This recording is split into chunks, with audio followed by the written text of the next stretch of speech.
కొడుకు తాగే కూల్ డ్రింక్లో విషం కలిపిన తండ్రి.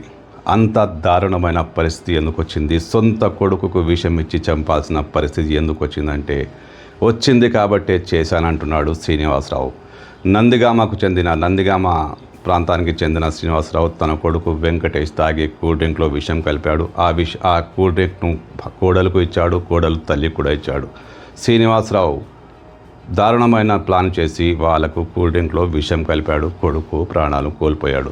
ఇలా ఎందుకు చేశావని పోలీసులు ఆరా తీస్తే, డబ్బు కోసం నన్ను వేధిస్తున్నాడు, 5 లక్షలు కావాలి, లేదా ఇస్తావా లేదా చంపేస్తానంటూ బెదిరిస్తున్నాడంటూ కొడుకు మీద ఆరోపణలు చేశాడు. కొడుకుతో నిత్యం గొడవలే జరిగేవట.